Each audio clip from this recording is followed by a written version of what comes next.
Boleh, insya-Allah. Boleh.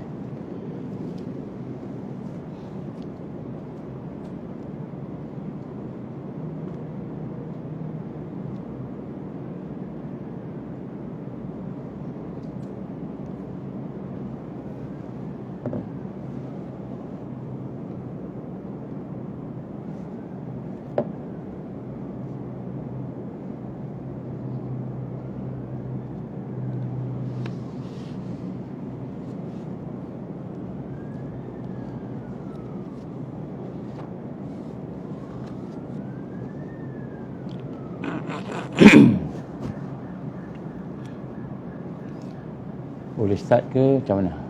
Boleh InsyaAllah. InsyaAllah kita mula dengan Ummul Quran Al-Fatihah. Oh tu.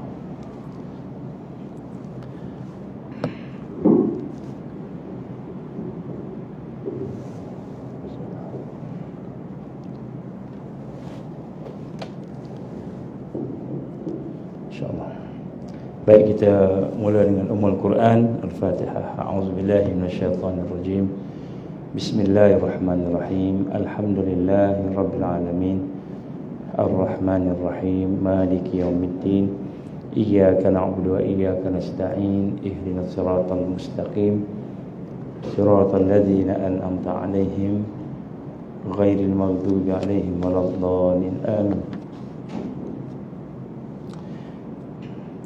A'udzu billahi samil 'alim minasyaitonir rajim. Bismillahirrahmanirrahim. Innal hamdalillah nahmaduhu wa nasta'inuhu wa nastahdihi wa nastaghfiruh wa na'udzu billahi min shururi anfusina wa min sayyiati a'malina. May yahdihillahu fala mudilla lahu wa may yudlil fala hadiya lahu. Ashhadu an la ilaha illallah wahdahu la syarika lahu wa ashhadu anna Muhammadan 'abduhu wa rasuluh. Qala rabbi shrah li sadri wa yassir li amri wahlul 'uqdatam min lisani yafqahu qawli. Rabbi zidni 'ilman amma ba'd. Assalamualaikum warahmatullahi wabarakatuh. Alhamdulillah, pertama-tama kita panjatkan syukur kepada Allah Subhanahu Wa Taala. Dengan keizinan Allah kita dapat bersama-sama pada tengah hari ini. Alhamdulillah, dalam satu perbincangan berkenaan dengan antara fokus yang kita buat insya-Allah ialah untuk menghadapi kebangkitan, menghadapi kebangkitan. Dan untuk kita menghadapi kebangkitan ini, kita telah pun sampai kepada saat-saat yang digambarkan oleh hadis Nabi sallallahu alaihi wasallam. Qala Rasulullah sallallahu alaihi wasallam, innallaha yab'atsu li hadhihi al-ummah ala ra'si kulli mi'ata sanah ma yujaddidu laha dinaha.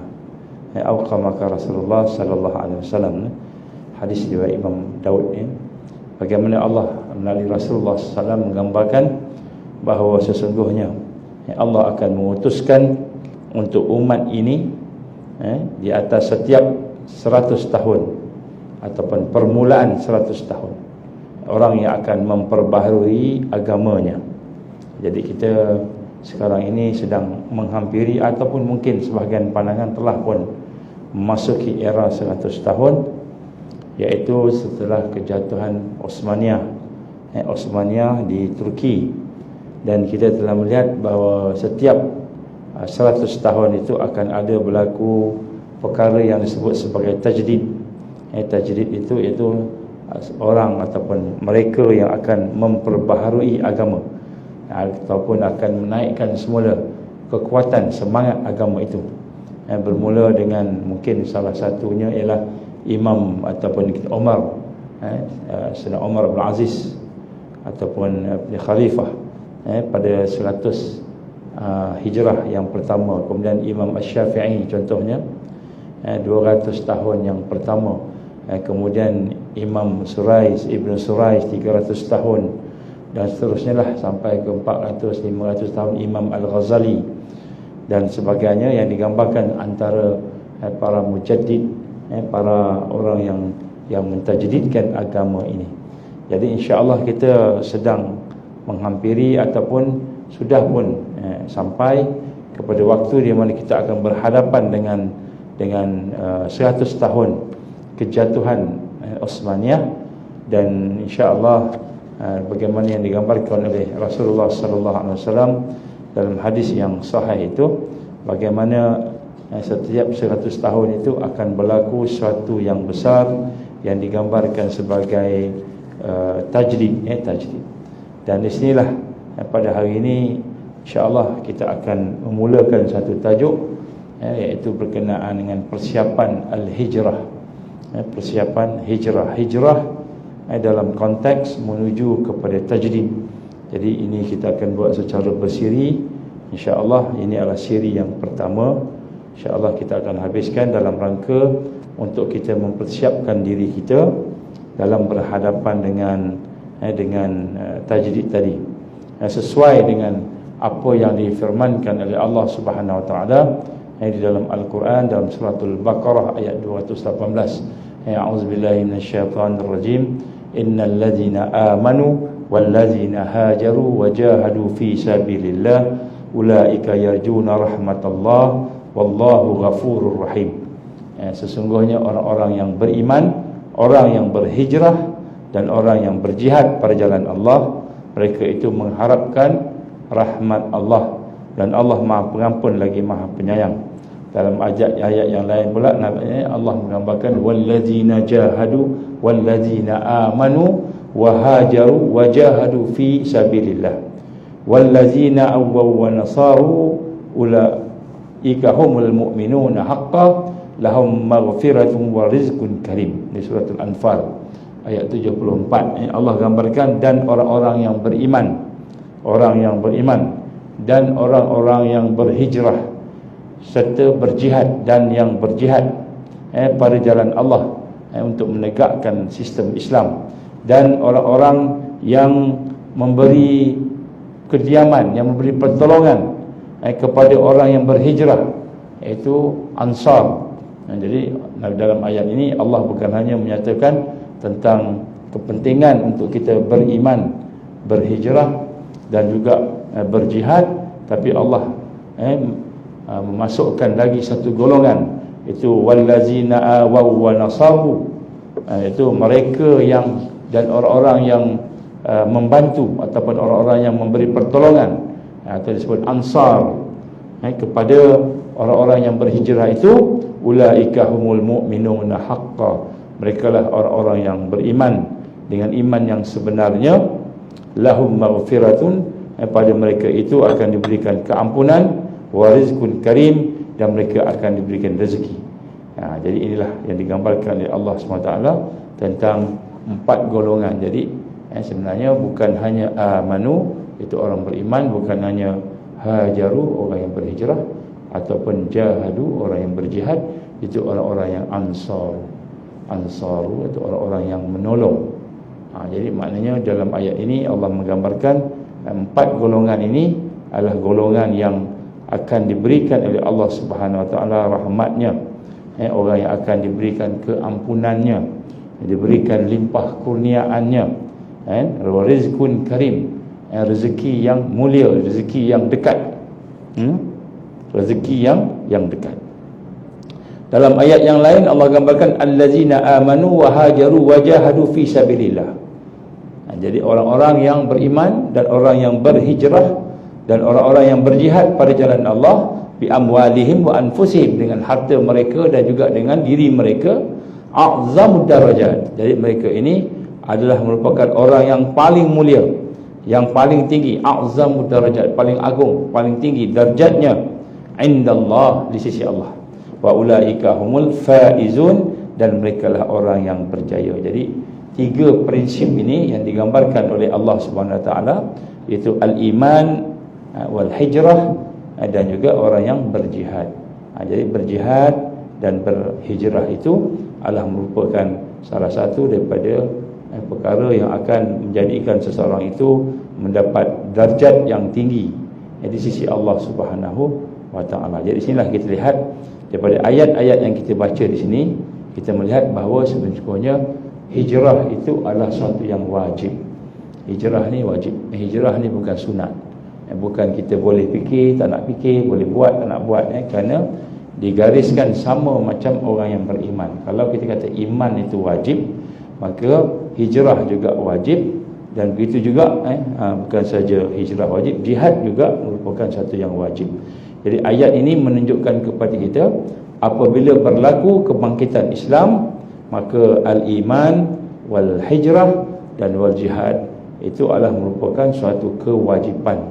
Sebab itulah kita perlu sama-sama memahami akan perkara ini, barulah kita faham bagaimana kebangkitan Islam akan berlaku di akhir zaman. Jadi bukan hanya sekadar kita tahu tentang pakatan jahat, tahu tentang kronologi, kita kata Zionis, kita tahu apa yang mereka rancang, senjata mereka, perancangan mereka, strategi mereka.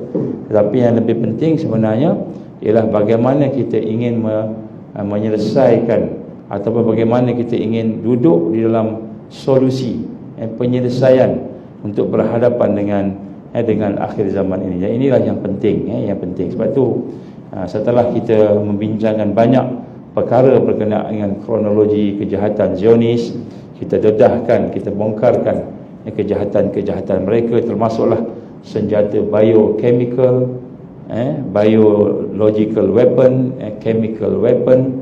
Mereka juga menggunakan pelajaran sebagai senjata.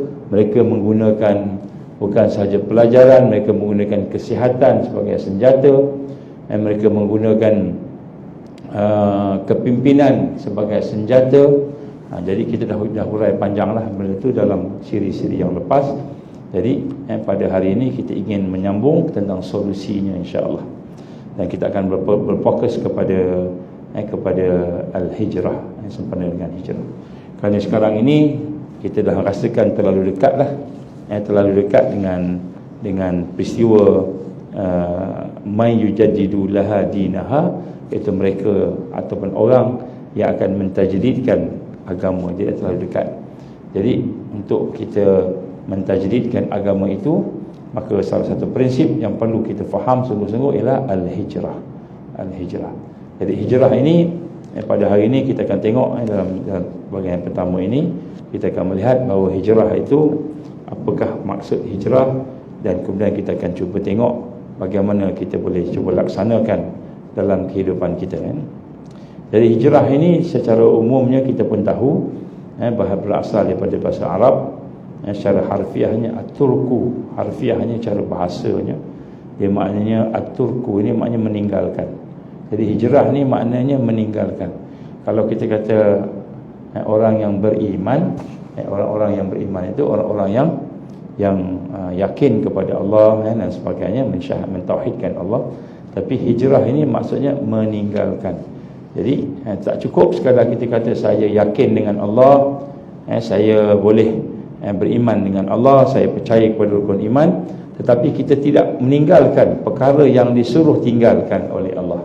Jadi kita lihat bagaimana meninggalkan sesuatu yang digambarkan sebagai buruk tadi itu, ataupun sesuatu yang Allah Subhanahu Wa Taala tak suka itu, maka dia adalah merupakan salah satu daripada perkara yang wajib, bukan sunat.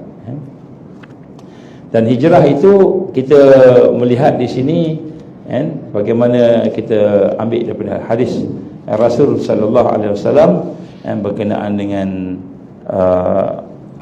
kita kata hakikat hijrah ini. Bagaimana kata Rasul sallallahu alaihi wasallam, siapakah orang yang berhijrah itu? Al-muhajir, man hajara ma nahallahu an.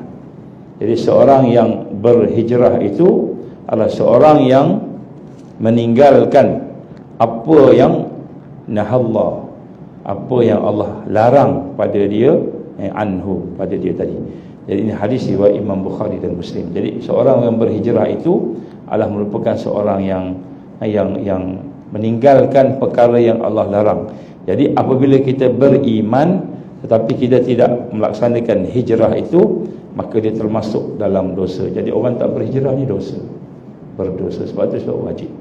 Kenapa wajib? Sebab kalau tak buat dosa, buat dosa. Jadi al-iman itu merupakan perkara yang mesti ada, itu nombor satu. Benda yang fardhi, yang merupakan keyakinan kita. Kemudian al-hijrah itu ialah benda yang kita kena buat secara fardi juga, seorang kena buat juga, dan juga secara jama'i, secara bersama-sama. Jadi tak boleh buat seorang-seorang. Jadi kita lihat konsep hijrah yang dibawa oleh Rasul sallallahu alaihi wasallam ini, dia bukan hanya sekadar melaksanakannya secara seorang-seorang individu, tetapi dia buat secara jama'i, secara bersama-sama. Sebab tu hijrah ni dia lebih tersusun, sebab dia membawa kepada organisasi. Sebab tu kita bersama dengan organisasi ni juga, dia menjadi wajib jugalah. Sebab kalau kita nak buat hijrah tapi kita tidak ada jamaah, tidak ada sahabat, tidak ada saudara-saudara yang sefahaman ataupun yang sama nak beramal tadi, maka kita akan tak boleh nak hijrah. Kita boleh buat secara fardiyah sahaja, itu tidak memadai lah. Dan kemudian lepas itu jihad, wajahadu fi sabilillah. Jihad juga adalah merupakan satu amal yang kena dilakukan secara fardi, secara seorang-seorang, iaitu menjihad lawan diri kita, dan juga secara jama'i, secara jama'i. Jadi maknanya di sini kita lihat bagaimana bila iman itu wajib, hijrah itu wajib, jihad itu wajib, barulah kita sempurna amalan kita. Dan kemudian dalam ayat yang Allah gambarkan tadi, ayat suratul Anfal ayat 74 itu, Allah menggambarkan pula ada lagi satu kewajipan, iaitu wallazi na'awaw wa nasaru, iaitu mereka dan orang-orang yang membantu orang yang berhijrah. Jadi bila sebut hijrah ni, dia bukan hanya kita buat sesuatu, meninggalkan sesuatu, tinggalkan tempat dan sebagainya, kita akan tengok nanti. Tapi dia juga perlu kepada bantuan, yang sunnahnya macam itu. Sebab itulah peristiwa hijrah berlaku, bukan main berlaku macam itu yang buat je tak, tapi Nabi rancang. Nabi telah menghantar Mus'ab bin Umair radhiyallahu an ke Madinah, sebelum hijrah ke Madinah tu. Jadi dia hantar di sana supaya Mus'ab bin Umair ni seorang yang petah bercakap. Dia seorang sahabat yang petah bercakap. Dia pandai bercakap, pandai berbicara, dia bila cakap tu bukan hanya sekadar cakap, dia boleh meyakinkan orang. Dia bukan hanya pandai pidato, tapi dia boleh menyentuh hati. Hari ini kita lihat, terutama di pentas-pentas politik, ramai orang berpidato. Dia cakap je, tak tahu poin apa, tapi cakapnya berapi-api. Jadi orang terpengaruh dengan cakap yang berapi-api. Tetapi di dalam percakapan itu, isinya ataupun sesuatu yang menghidupkan hati itu mungkin tak ada. Jadi kenapa orang terpengaruh dengan cakap yang berapi-api, macam debat, orang berdebat, terpengaruh dengan debat tadi, sebab dalam perkataan itu ada sihir. Dan sihir ini dia boleh masuk ke dalam subconscious mind kita tanpa kita sedar, dalam cakap tu. Jadi bagaimana orang boleh terpengaruh? Kerana dia akan pergi kepada subconscious, otak di bawah sedar. Dan kemudian selepas tu dia terikut je lah, dia ikut aja. Kecuali mereka yang ada yang otak di bawah sedarnya diikat dengan pegangan yang kuat, itu akidah. Itu diikat dengan akidah, diikat dengan iman, barulah dia tak akan terpengaruh. Jadi sebab itu orang yang beriman, orang yang berakidah, orang yang berilmu, beriman, yang ada akidahnya, yang mengamalkan, yang hatinya diisi dengan iman tadi, dengan bersih tadi, dia mendengar perkataan-perkataan orang yang bercakap di hadapannya, maka dia akan dapat nilai sama ada cakap itu cakap yang baik, yang ada kekuatan, yang ada isi, ataupun cakap kosong, dan dia tidak akan terpengaruh. Tapi hari ini, oleh kerana hati kita tidak diisi dengan iman, ataupun hati kita begitu jauh dengan iman tadi, sehingga menyebabkan apa saja yang datang kepada kita, dia akan masuk dan akhirnya menjadi satu yang mempengaruhi kehidupan kita. Jadi sebab itulah dalam hal ini kita amat memerlukan bantuan. Sebab itu di dalam berhijrah ini, Allah gambarkan dalam surah Al-Anfal itu ada orang yang membantu, orang yang membantu, wallazina na'awaw wa nasaru, itu orang-orang yang membantu dan orang-orang berhijrah. Jadi sifat Ansar itu, ataupun sahabat-sahabat Ansar kalau zaman Nabi dulu, adalah merupakan salah satu daripada perkara yang menjadi sunnah. Sebab tu kita kena ada juga sifat bukan sahaja nak berhijrah, tetapi juga nak membantu orang-orang yang berhijrah. Itu sifat ansar. Jadi orang yang sempurna, dia bukan ada 3 saja prinsip tadi: iman, hijrah, jihad. Dia ada satu lagi, dia mampu membantu ansar. Jadi kemampuan untuk membantu itu adalah satu yang menyempurnakan hijrah. Ya, sebab itulah kebangkitan di akhir zaman ini insya-Allah mengikut bacaan dan tanda-tanda yang ditunjukkan oleh para ulama yang mengkaji, ulama-ulama yang muhakkikin, ulama yang bersih hatinya, yang mendapat ilmunya daripada kajiannya, pandangannya dan dari basirahnya daripada Allah, menyatakan bahawa kebangkitan akhir zaman ini akan berlaku 2 fasa. Man yujaddidu laha dinaha, ni 2 fasa. Fasa yang pertama ialah fasa kebangkitan di sebelah timur Nusantara. Jadi insya-Allah akan ada kebangkitan di Nusantara. Fasa yang kedua, fasa kebangkitan di Timur Tengah, bermula dengan di Mekah dan seterusnya akan pergi ke Madinah dan akhirnya dia akan pergi ke Palestin, di mana di situlah kebangkitan yang akan menghancurkan Dajjal dan tenteranya.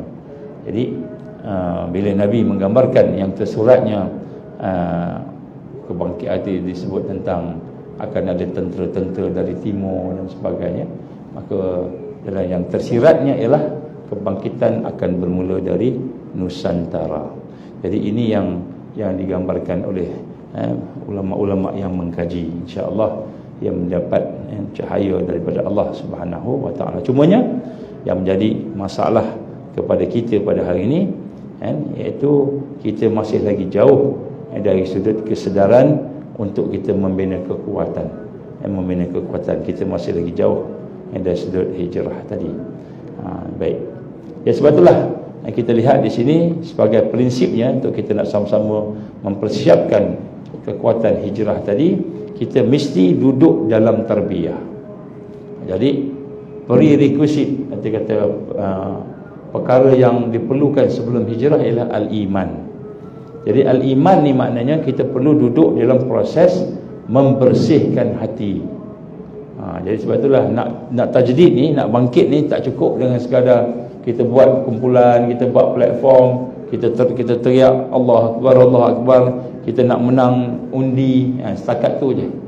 Menang jadi menguasai parlimen, menguasai DUN, ataupun kita boleh kata kita buat ekonomi Islam dan sebagainya. Jadi kekuatan hijrah, kekuatan jihad dan menegakkan Islam itu, dia tidak bermula dengan sesuatu yang di luar daripada iman.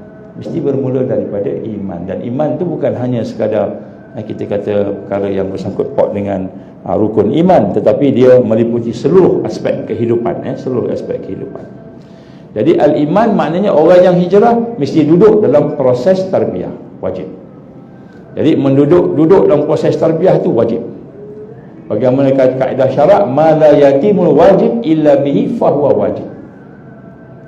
Sesuatu yang wajib itu tidak dapat dilakukan melainkan dengan perkara tersebut, maka perkara itu menjadi wajib. Kita nak semayang, tak sah semayang tanpa ambil semayang, wuduk. Maka mengambil wuduk itu wajib. Jadi begitu ya, hijrah tak boleh buat melainkan mesti beriman. Kalau kita tidak beriman, tak boleh hijrah, walaupun kita nak hijrah. Walaupun kita pergi duduk kat Mekah, walaupun kita pergi duduk kat Madinah, nak hijrah, walaupun kita nak tukar daripada tak pakai tudung kepada pakai tudung,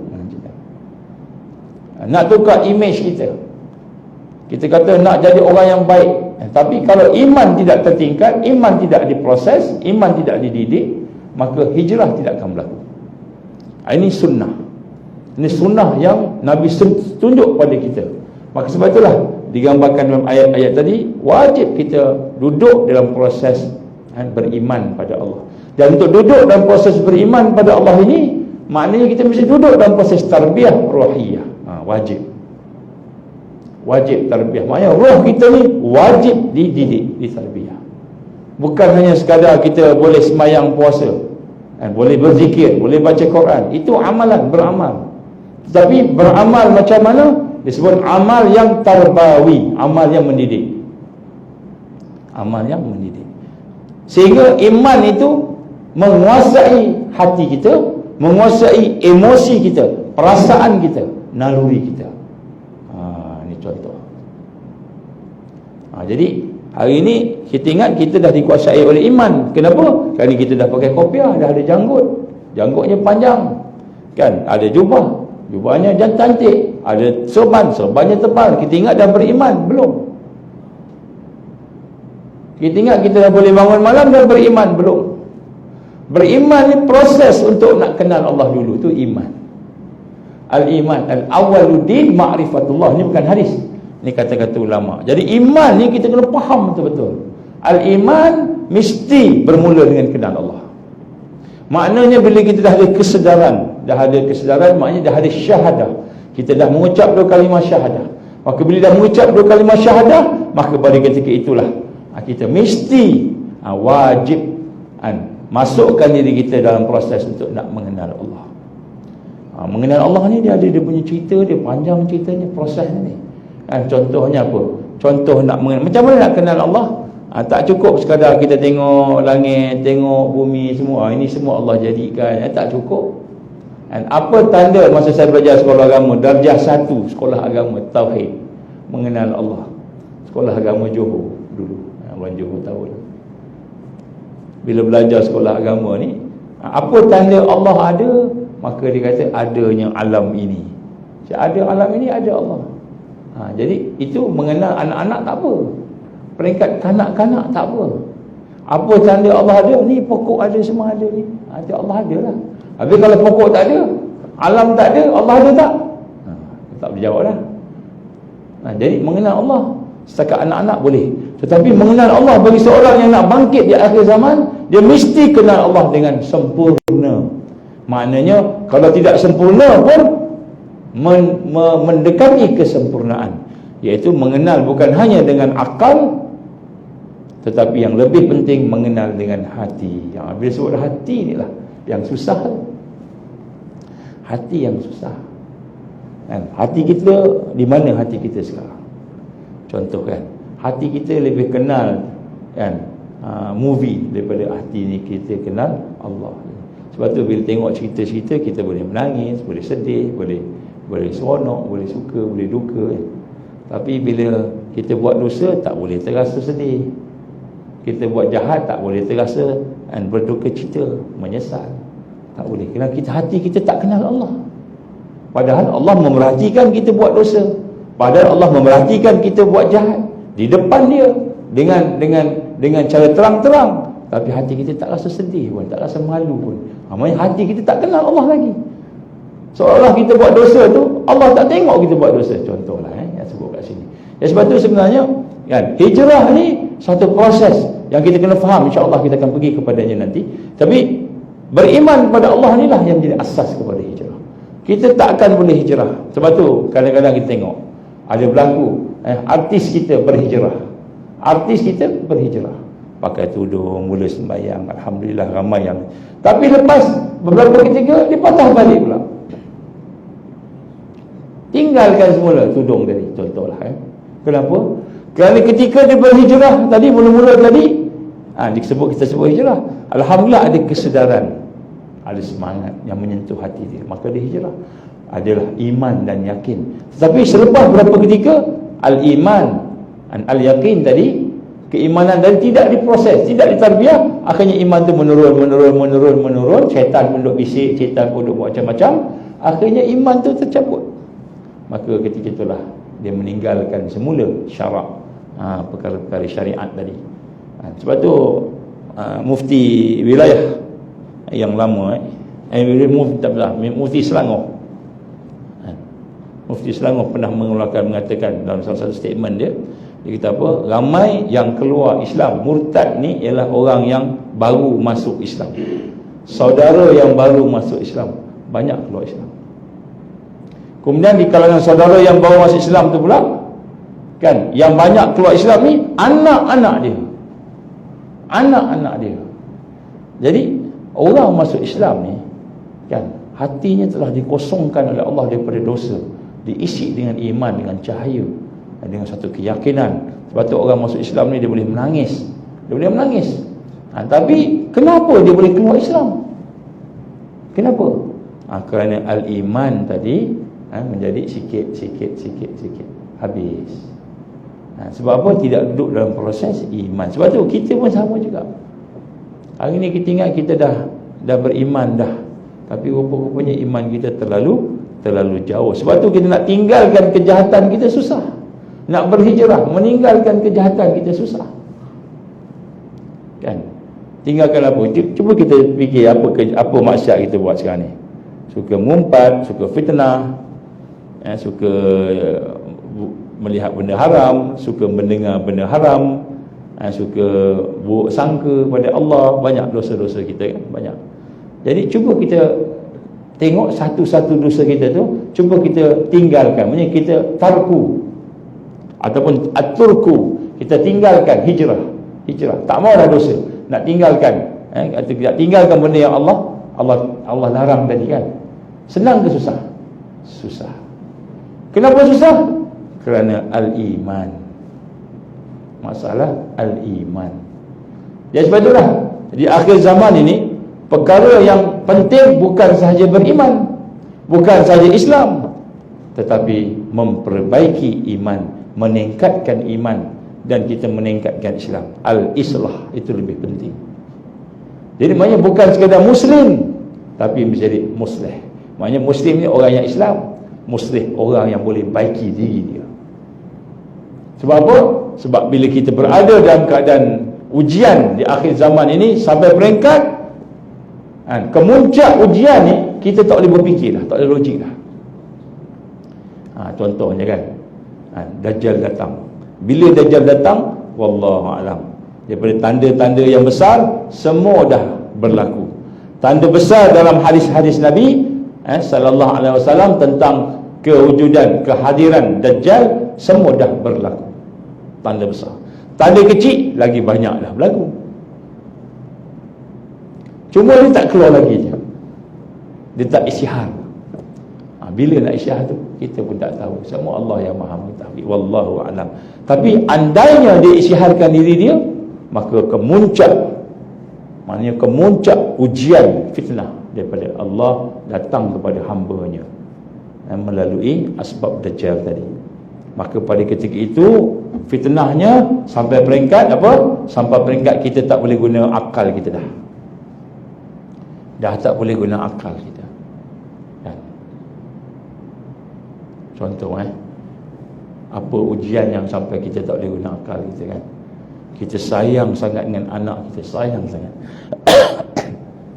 Pergi kerja teringat, travelling teringat, pergi buat apa teringat, anak, sayang sangat dengan anak. Tiba-tiba anak kita yang sedang comel, sedang baru nak belajar berjalan, cerdik, dah pandai panggil nama kita, abah ke ayah ke umi ke ibu, dah pandai nama, senyum dia, menawan hati kita, tiba-tiba meninggal dunia. Anak yang paling kita sayang. Ada orang sampai peringkat hilang akal. Ya Allah, kenapa ambil anak aku? Apa dosa anak aku ni? Ya Allah, apa dosa anak aku ni? Anak tak ada dosa. Allah ambil anak kita. Sampai peringkat tak boleh terima, meratap teringat anak. Sehingga tindakan yang dibuat sampai ada yang peringkat maknya nak bunuh diri pun ada juga. Itu anak. Kalau suami mati pun macam itu juga. Kalau isteri itu bergantung sepenuh pada suami tadi, ataupun isteri pun begitu juga. Kalau suaminya bergantung kepada isteri dia, meninggal orang yang kita sayang, meninggal orang yang kita dekat sangat dengan kita, kita sampai peringkat tak boleh, sampai ada orang bunuh diri. Sampai bunuh diri. Itu bahagian keluarga. Kadang-kadang kalau kita tumpu pada kerja pula. Bayangkan kita dibuang kerja, bayangkan kan? Kemudian kita tahu pula kita nak kena bayar hutang ni, macam-macam hutang pula. Nak bagi makan apa, nak dapat kerja bukan senang sekarang ni. Contoh, dibuang kerja. Jadi kita tengok ujian Allah Subhanahu Wa Taala ni, Allah akan test kita sampai peringkat tak boleh fikir logik. Maknanya tak boleh nak rasional. Yang adanya hati saja. So ketika itulah hati yang diuji, dia akan jadi sedih sangat. Dan kalau dia tidak ada iman, bunuh diri. Ataupun diberi kebaikan, nikmat, diberikan sesuatu yang baik, diberikan pangkat, gaji, dapat. Contohnya orang menang loteri, main loteri. Loteri kebajikan masyarakat. Kita ada loteri kebajikan. Padahal loteri itu haram kan. Loteri kebajikan, itu tarbiyah masyarakat. Jadi dia menang loteri 1 juta ringgit dapat. Gajinya kan, kais pagi makan pagi, kadang-kadang tak ada gaji, tak ada untung, tiba-tiba dapat 1 juta. Seronok sangat kan. Papa tak boleh fikir dah, seronok sangat. Tinggal sembahyang, tinggal orang tua, tinggal semua kan. Enjoy, pergi sana sini, makan, beli tak apa-apa kan. Tak boleh fikir dah. Patutnya 1 juta ni, aku ni tak ada duit, tak ada apa. 1 juta ni patutnya kurang-kurang ni fikirlah, mungkin ini boleh buat modal ke, contoh lah. Fikir. Tak boleh fikirlah, guna enjoy, akhirnya tahu duit habisnya. Habis duit.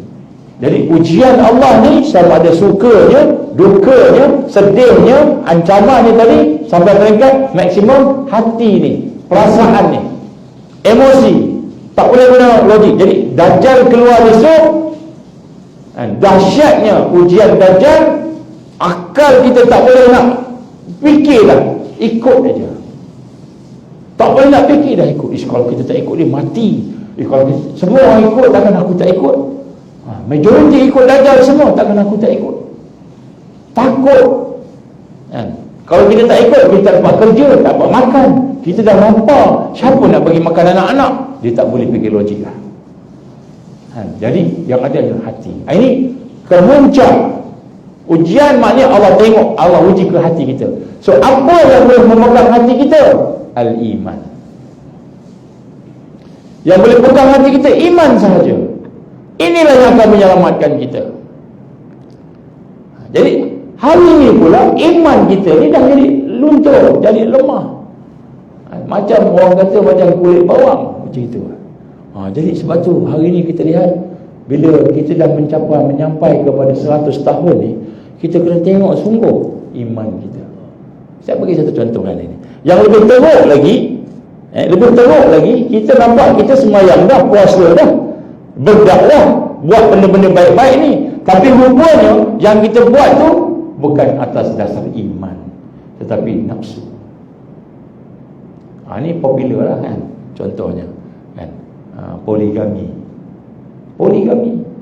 Berkahwin 1, 2, 3 dan 4. Kenapa kahwin? Kesian kat dia. Dia janda, anak ramai, OKU lagi anak dia. Dia janda, dia anak dia ramai, dia seorang-seorang, dah lama tak ada suami. Kesian kat dia. Poligami ni kan sunnah, nak tolong orang. Jadi logiknya tu sebenarnya bukan datang dari iman, tapi datang dari nafsu sebenarnya. Betul tak? Logik betul lah. Nak tolong orang perempuan, ada anak-anak sebagainya. Tapi bila kita berkahwin 1, berkahwin 2, berkahwin untuk memecahkan yang 1 tu, dah tak jadi sunnah kan. Kahwin 2 sunnah, kahwin 3 sunnah. Tapi bila berkahwin itu tidak ada persiapan yang betul, sehingga akhirnya memecah belahkan. Hak ni putus. Kahwin 1, putus 1. Itu tak sunnah. Dia sunnahnya kahwin 1, tambah 1 lagi, makmur.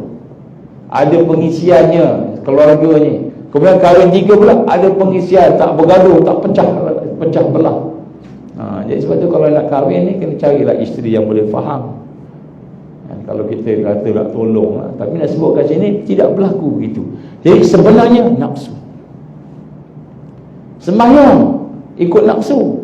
Macam mana sembahyang ikut nafsu? Kita sembahyang ikut yang kita nak, bukan sembahyang ikut yang Allah nak. Macam gitu.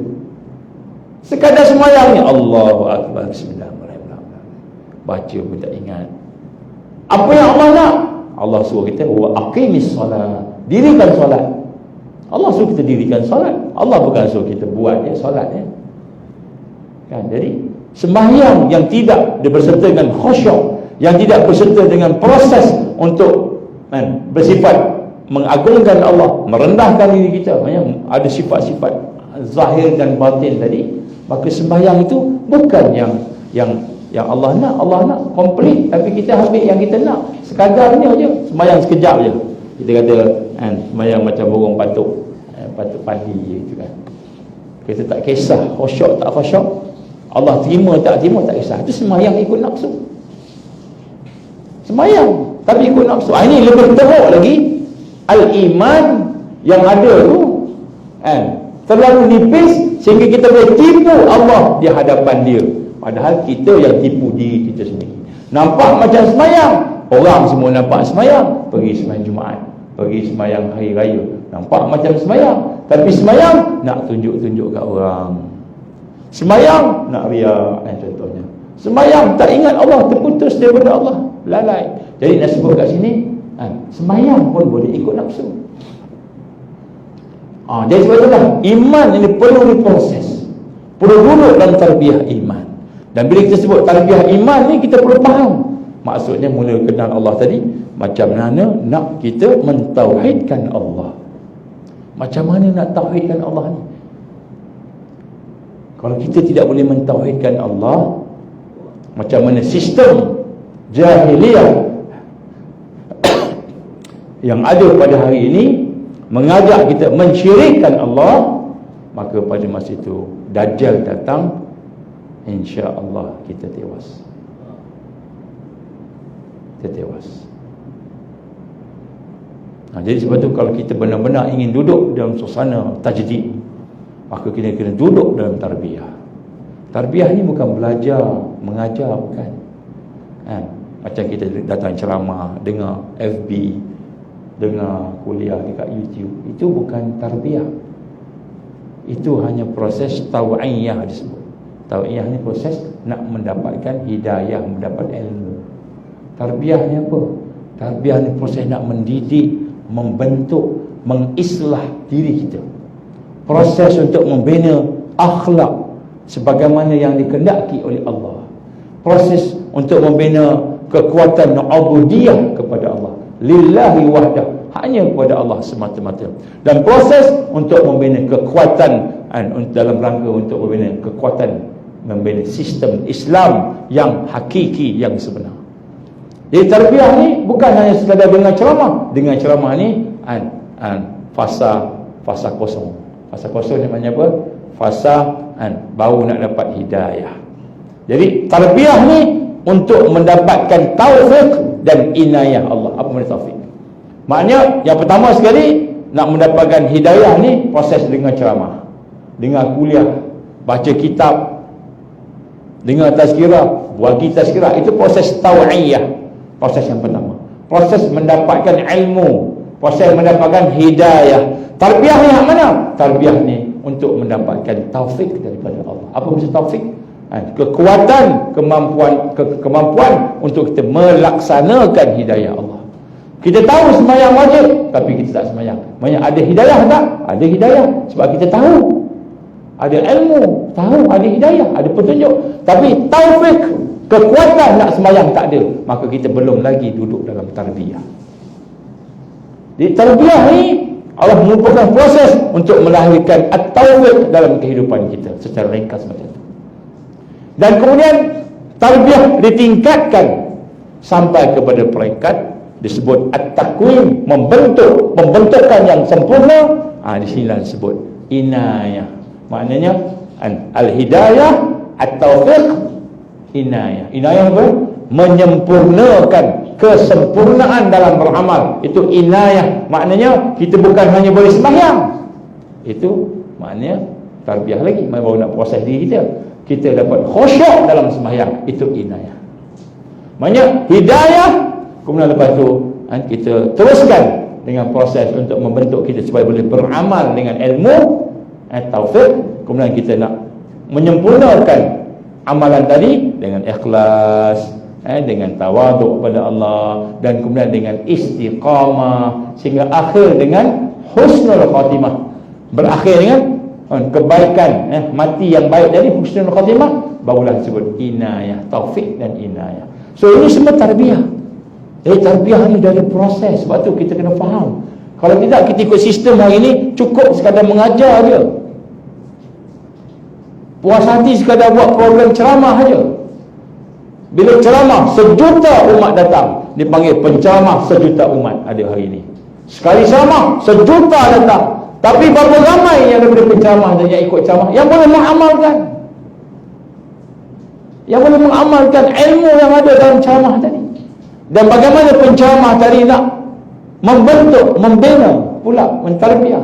Jadi sebab tu saya pernah tegur beberapa orang alim. Masa saya belajar dulu, ada seorang ulang alim ni, tak sebut nama lah, kalau sebut nama semua tahu. Dia daripada kuliah subuh, kuliah duha, kuliah zuhur, kuliah asar, sampai kuliah maghrib, sampai habis. Tiap-tiap hari penuh. Betul satu hari tu, lepas zuhur, lepas main Jumaat, ziarah rumah dia. Assalamualaikum Ustaz, saya nak tanya dengan Ustaz satu soalan, boleh ke? Boleh, silakan Ustaz buat ceramah ni daripada pagi subuh sampailah malam, kadang-kadang tahajud lagi, buat program, buat lagi ceramah. Adakah itukah kerja kita ataupun ada lagi? Soalan. Masa tu saya masih baru lepas SPM. Saya tanya dengan Ustaz tu tengok, berarti kamu dari mana ni? Saya orang biasa je Ustaz, saya nak tanya soalan ni sebab saya tengok Ustaz tu buat puluhan ceramah. Lepas tu Ustaz tu kata apa? Tak cukup. Kita kena didik, kena tarbiyah, kena asuh orang yang dengan ceramah tu disebut teori. Tapi ana tak mampu, dia kata. Saya tak mampu. Antumlah yang buat. Disebut macam tu. Jadi dia kata, oh, jadi maknanya ada orang bahagian tarbiyah pada ceramah, ada orang bahagian tarbiyah. Yang susah ceramah ke tarbiyah? Agak-agak. Yang susah nak bagi ilmu ke nak mendidik? Yang susah nak mendidik. Sebab dalam mendidik dia ada proses dia. Ceramah bagi je lah, bagi, dapat tak dapat belakang dia. Yang datang seorang, dua orang, ceramah bagi je. Yang datang sejuta, bagi. Tapi nak mendidik, apa maksud mendidik ni? Antaranya proses disebut, antaranya takhali ni apa? Membuang kerosakan kita. Nak buang kerosakan, siapa yang boleh nak bimbing kita? Melainkan murabbi, orang yang boleh tengok kita, dia nampak kekurangan kita, dia pun bimbing kita. Jadi tarbiyah ni dia ada proses takhali. Ni bahasa tasawuf. Kalau bahasa tarbiyah harakat Islam, dia panggil mu'alajah al-uyub, merawat keaiban, merawat rawasib jahiliyah. Itu namanya perkataan-perkataan tarbawiyah, perkataan yang mendidik dalam bentuk haraki. Kalau kita ada belajar fiqh haraki, ada tu. Kalau tasawuf ni takhali apa? Nak buang sifat ujub kita, sifat riak kita, sifat yang dah jadi darah daging kita tapi jahat, kita nak buang. Sifat-sifat yang zalim, yang gelap, mazmumah. Jadi kita buang. Bukan senang. Contoh minta maaf lah, kita bagi contoh. Kita dah biasa merokok.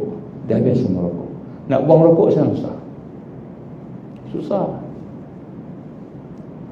Kita dah biasa mengumpat. Jumpa je mesti cerita pasal orang. Tak cerita pasal bos, pasal penolong bos. Tak cerita pasal penolong bos, cerita pasal kawan kita grup lain. Tak cerita pasal ustaz grup lain pula. Mesti cerita. Dah biasa mengumpat. Nak buang umpat senang susah? Susah. Dah biasa ambil rasuah, nak buang rasuah, dah biasa, susah. Jadi maknanya bagaimana kita nak buang kelemahan kita? Itulah proses tarbiyah, islah. Itu salah satu, ada banyak lagi. Jadi macam mana ni? Dajjal dah dekat nak datang, tapi sifat yang gelap, mazmumah banyak dalam diri kita. Tahu tak kita macam mana Dajjal akan kacau, akan rosakkan orang beriman di akhir zaman? Dia beriman, dia Islam, dia beriman, tapi Allah akan rosakkan. Macam mana? Dia akan rosakkan. Dan Dajjal akan melihat hati seorang tu, dia akan melihat dan kemudian dia akan tengok di mana kelemahan dia. Di situ dia akan attack.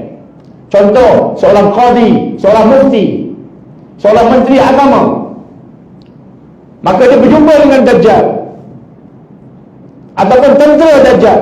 Di mana dia akan attack dia? Dia tengok, oh, dalam hatinya sayang kepada pangkat, sayang kepada jawatan, sayang kepada gaji, jusra, sayang, maka dia akan attack kat situ. Dia suruh buat apa? Senang aja. Buat sesuatu yang dia nak. Kalau tak buat, letak jawatan. Maka dia takut kehilangan jawatan, takut kehilangan pangkat. Maka tak apa, tak apa Datuk, tak apa Tuan, tak apa Datuk Seri, Tan Sri, saya buat. Kenapa? Walaupun benda itu melanggar syarak, tapi hati ni ada perasaan takut hilang dunia. Maknanya hubbud dunia, cintakan pangkat, cintakan kan kita kata apa ni, gaji yang tinggi, populariti. Maka di situ Dajjal akan masuk. Sama dengan kita. Ada tak kelemahan kita? Banyak. Tapi bila kita tidak proses kelemahan kita, tidak perbaiki keaiban kita tadi, maka Dajjal datang, dia akan tengok, orang ni suka perempuan, maka akan bagi perempuan, datangkan perempuan. Dalam hatinya ni, walaupun dia semayang, janggut dia panjang, rajin puasa, rajin buat dakwah, tapi hatinya suka, minat dengan perempuan cantik, maka dia datang dengan perempuan cantik. Perempuan cantik bukan pelacur, dia tak hantar pelacur. Sebab tahu kalau hantar pelacur, dia tak akan tengok pun. Dia hantar perempuan cantik yang mungkin ada pakai tudung labuh, mungkin pakai jubah, dia nampak elok, nampak baik, nampak salihah. Maka datang, tanya soalan, akhirnya terpikat, tapi nak kahwin tak boleh. Sebagai sebagainya, akhirnya berzina. Dia tak hantar pelacur. Dia hantar orang ni macam mana berlaku pada satu fitnah, pada salah seorang ustaz yang terkenal di Malaysia ni, dan masih lagi terkenal. Allah tak buka lagi aib dia. Seorang, saya lepas habis satu ceramah, seorang ibu datang, "Ustaz, boleh tak saya minta tolong Ustaz, tolong tegur ustaz tersebut." Dia sebut namanya. "Ustaz kenal tak dia?" "Saya tak kenal ustaz tu." Dia sebut nama ustaz, "Dia terkenal ustaz." Saya cek dalam internet tu, oh memang terkenal. Rupanya dia terkesan fitnah dengan anak kepada makcik tadi. Asal tanya soalan je, agaknya anaknya tu cantik dan sebagainya. Akhirnya berlaku skandal besar. Tapi sampai sekarang mungkin Allah tutup lagi lah. Dia minta saya tolong tegur ustaz tu. Saya kata saya tak kenal ustaz ni. Orang lain kenal, saya tak kenal. Tapi kalau saya jumpa dia, saya akan tegur. Tapi itulah nampak dah sebut macam ni. Kalau orang yang ada agama ni, dia datang bukan pelacur datang, astagfirullah, tak tengok dah. Tapi yang datang tu mungkin orang yang bertanya soalan, janda, anak dara dan sebagainya, anak dara tua, quote-unquote, Andalusia, bukan tua, lanjut usia. Minta maaf, bukan anak dara tua, anak dara lanjut usia. Dia bukan tak laku, dia sahaja nak pilih ustaz-ustaz ni. Ustaz-ustaz pula sebenarnya pakat kahwin baru kan. Ustaz-ustaz ni banyak kahwin muda kan. Jadi umurnya 30-an. Dia tak nak cari orang biasa-biasa ni. Dia pun beriman. Akhirnya dia jumpa ustaz ni, tanya. Ustaz tu pula baru kematian isteri ke apa agaknya kan. Kalau ikut jalan elok tak apa.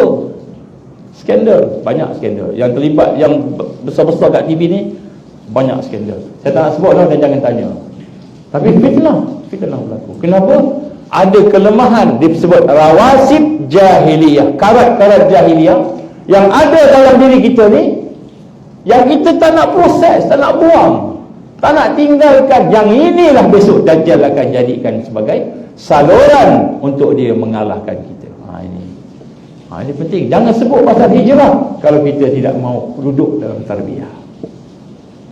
Nanti besok jangan terkejut tiba-tiba Imam Mahdi yang sebenar keluar mengisytiharkan dirinya, dan kita nampak tanda-tandanya memang benar. Inilah dia yang dinantikan, Al-Mahdi yang dinantikan. Tiba-tiba satu dunia tolak dia, kita yang ada kelemahan pun tolak dia juga. Ini perkara-perkara yang sebut. Sebab tu kita kena mempersiapkan. Saya sebutkan, musuh merancang 2025 nak kontrol semua sekali. 2025 hujung nak kontrol semua sekali. Musuh merancang. Ini kajian saya lebih daripada 30 tahun. Musuh rancang 2025 dia nak kuasa satu dunia. Agamanya, ekonominya, kesihatannya, dari sudut sosialnya, masyarakatnya, projeknya, politiknya, semua 2025 itu perancangan mereka. Seandainya Allah izin berlaku, maknanya mereka ni buat perancangan, dan kemudian Allah izin jadilah perancangan tu, maka Dajjal akan keluar.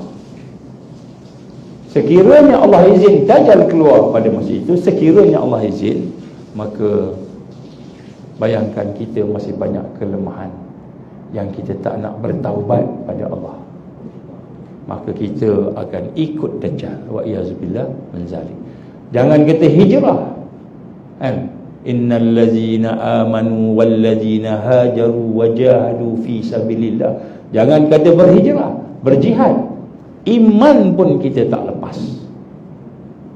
Kenapa? Kerana kita tidak duduk dalam proses tarbiyah. Jadi nak kena faham proses tarbiyah. Macam mana Nabi mendidik sahabat-sahabat, nak kena faham. Sayyidina Umar bin Khattab yang penuh dengan kekuatan pemikiran yang tajam, hati yang begitu keras pada masa itu. Keras dengan pandangan dia. Ada pandangan dia sendiri. Dia kalau cakap, orang lain tak boleh nak awal dah. Ni Umar bin Khattab radhiyallahu anhu. Dia memang jenis orang yang tegas, berpendirian teguh, duduk dalam tarbiyah Nabi. Hati jadi lembut. Satu ketika duduk di sebelah Kaabah, kemudian dia mendengar seorang sahabat membaca ayat-ayat Al-Quran tentang neraka Allah. Pengsan. Macam pertama kali dengar, pengsan, hatinya lembut. Nak sembelih, nak sembelih kambing ke, jadi kesian. Orang yang duduk di bawah perhambaan keras, maknanya dia tu dilatih dengan kekerasan dan sebagainya. Bilal bin Rabah, Sumayyah, Yasir, itu semua hamba. Macam mana bila iman masuk, Nabi proses, Nabi didik tarbiyah sahabat-sahabat sehingga menjadi manusia yang luar biasa, manusia yang unik, sehingga Allah menggelar mereka, sahabat ni, radhiyallahu anhum. Allah redha pada semua. Macam mana? Kerana mereka duduk dalam tarbiyah. Okey, bila kita sebut iman, mesti ada tarbiyah hati. Hati mesti ditarbiyah. Sekarang ni kita makan kan, kita tengok tak siapa yang buat makanan. Semayang tak semayang, halal tak halal, kita tengok tak? Kita tak perasan. Tiba-tiba yang buat tu kan, ayamnya pun tak halal, maka tiba-tiba kita makan, hati kita semakin gelap. Sembayang mula-mula khusyuk, lama-lama hilang.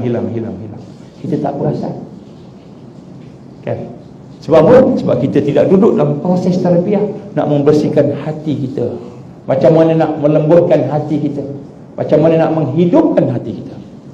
Ini perkara yang kita penting untuk kita faham. InsyaAllah kalau ada kesempatan, kita akan sambung lagi pada masa akan datang. Jadi kuliah saya ni memang saya buat bersiri, tapi bukan bersiri di sini, bersiri di sini, di FB. So kalau siapa nak ikut duduk tengok FB, insyaAllah. Sebab kalau kat sini ni mungkin sebulan sekali ya, bila nak habis satu tajuk kan, sebulan sekali. So siapa nak ikut kat sini lah, Ustaz Nur Azman kata saya, Ustaz Nur Azman. Jadi insyaAllah saya fokus kepada, sebab kita dah dekat sangat. Dalam masa 6 bulan ni kita kena meningkatkan hati kita, bersihkan hati kita. Kemudian 6 bulan yang kedua kita akan berhadapan dengan macam-macam. tahun depan macam-macam. 6 bulan yang ketiga kita akan berhadapan dengan satu lagi kesusahan. Dan mungkin kalau ikut perancangan jahat Zionis, perancangan jahat Dajjal, bila kita kaji tengok macam mana mereka buat perancangan tu, dia dah umumkan pun 2025 dia nak habiskan semua. Bukan bunuh orang dah, 2025 dia nak kontrol semua sekali. Ekonomi kita, agama kita dia nak kontrol. Bukan dia suruh kita keluar Islam, tak. Dia akan sesatkan kita dengan agama-agama dunia, sehingga kita boleh iktiraf agama lain. Kita tak keluar Islam, tapi kita apa? Iktiraf Hindu sama dengan Islam. Kenapa Hindu sama? Kalau tidak ni kamu bergaduh. Kamu kata Islam lebih baik daripada Hindu, kamu akan bergaduh. Maka kita kena toleransi bergaduh. Jadi agama pun dia akan sesatkan. Cukup seseorang itu mengatakan Kristian benar, Yahudi benar, Hindu benar, cukup dengan itu akan memurtadkan kita. Cukup dengan itu. Inna dina indallah al-Islam. Agama yang satu-satunya diiktiraf oleh Allah al-Islam. Tiba-tiba kita dah, Hindu pun benar juga, Kristian pun benar juga, maka kita tolak ayat Allah, murtad, keluar daripada Islam. Tapi kita tak perasan sebab kita tak tahu. Jadi dia akan kontrol agama kita, dia akan kontrol ekonomi kita, dia akan kontrol semua sekali. Sebab tu kita kena mulakan proses membina kekuatan iman kita, kefahaman-kefahaman tertentu, insya-Allah. Jadi mudah-mudahan kita akan boleh berhijrah. Ini tak masuk tajuk hijrah lagi ni, baru masuk tajuk persiapan hijrah. Jadi insya-Allah saya akan buat tajuk ni secara bersiri, insya-Allah. Tapi kalau di sini bulan depan lah pula kan, bulan depan ni dah ni lah kan, dah lama sangat kan, insya-Allah. Jadi siapa yang ajak boleh follow lah, insya-Allah. Itulah insya-Allah sikit sebanyak apa yang mampu saya cuba sampaikan. Saya sebenarnya rasa bimbang, saya tak dapat sampaikan apa yang sepatutnya saya sampaikan kerana masa yang terlalu suntuk. Ya, sebab itulah tuan-tuan dan puan, mulai daripada hari ini saya minta satu perkara yang saya sebut pada tengah hari ini. Syaitan dengan kajian sains dia, mereka telah berjaya membuka portal masuk jin ke alam kita. Syaitan dah berjaya buka. Jangan tanya saya kat mana maklumat ni sebagainya. Sebab tu kita sekarang menampak nak tengok hantu, boleh tengok hantu dalam YouTube ni. Nak tengok hantu kan, senang. Tak lama lagi hantu tu nak tengok macam mana, boleh nampak pocong lah apa benda. Sebab mereka dah buka. Maka orang beriman, untuk kita memelihara diri kita, antaranya kita kena bina kekuatan cahaya kita. Banyakkan selawat. Selawat apa? Bacalah selawat apa pun. Selawat yang terbaik yang kita baca dalam solat, selawat Ibrahimiyah, itu terbaiklah. Allahumma salli ala Muhammad wa ala ali Muhammad. Allahumma salli ala Sayyidina Muhammad wa ala ali Sayyidina Muhammad. Ikutlah. Nak sebut Sayyidina pun boleh, tak nak sebut pun boleh. Ini khilaf ulama. Allahumma salli ala Sayyidina Muhammad wa ala ali Sayyidina Muhammad kama sallaita ala Sayyidina Ibrahim wa ala ali Sayyidina Ibrahim, sampai habis. Itu selawat terbaik. Banyakkan selawat. Kalau kita rasa panjang sangat, baca yang ringan sikit. Paling ringan Allahumma salli ala Muhammad, paling ringan lah tu. Ataupun sallallahu ala Muhammad, tu paling ringan. Baca banyak-banyak. Terutamanya bila kita rasa gundah gulana, bila rasa hati kita keras, kita akan perasan banyak benda tu berlaku sekarang. Jadi Nabi kita apa? Apabila Dajjal keluar besok, dia akan keluar bersama syaitan yang banyak, jin dan manusia. Dengan syaitan, maka dia akan merosakkan kita sampai ke peringkat nanti bila portal tu dah terbuka. Sekarang dah berlaku dah. Jin tu akan berdiri depan kita, dia akan bercakap dengan pencakap bahasa Quran. Dia akan seru dengan seluruh bahasa Quran. Ni ada hadis. Berseru bahasa Quran sehingga orang terpegun dengan bacaan ni. Padahal dia syaitan. Padahal dia syaitan, jin. Nanti kita akan nampak besok. Sekarang ni orang tengok sikit-sikit, kecil-kecil. Pocong. Ambil gambar. Oh ni ada gondoro. Ni ada hantu raya. Ada nampak lah. Sekarang ni paranormal dia panggil. Besok tak lama lagi benda tu jadi biasa, syaitan akan jelma macam itu. Dan Nabi kata satu peringkat, syaitan tu akan membaca ayat-ayat Quran ataupun yang serupa dengan Quran, sehingga menyebabkan manusia terpukul dengan bacaan tadi, mereka ikut syaitan. Ada hadis ni, ada hadis. Ini akhir zaman dia akan menuju ke arah situ. Kalau iman kita tidak jaga, hati kita bersihkan, tak dulu dalam tarbiyah, memang kita akan hanyut. Ini saya bimbang. InsyaAllah kalau ada kesempatan, kita cuba cari ilmu dengan realiti akhir zaman. Tapi bukan tahu aja. Banyak ustaz-ustaz cerita-cerita menakutkan. Kita bukan nak takut-takutkan, kita nak cari solusinya, penyelesaiannya. Ini yang saya sebut ni penyelesaian. Itu yang kita nak, insyaAllah. Aku liquli hadza astaghfirullahalazim li wa lakum. InsyaAllah kalau ada kesempatan kita sambung lagi. Kita tangguh dengan kita baca tasbih kafarah dan surah Al-Asr. Subhanakallahumma wa bihamdika asyhadu an la ilaha illa anta astaghfiruka wa atubu ilaik. Bismillahirrahmanirrahim. Wal 'asri innal insana lafi khusr illa alladziina aamanu wa 'amilus shalihaat wa tawassaw bil haqqi wa tawassaw bis sabr. Wa billahi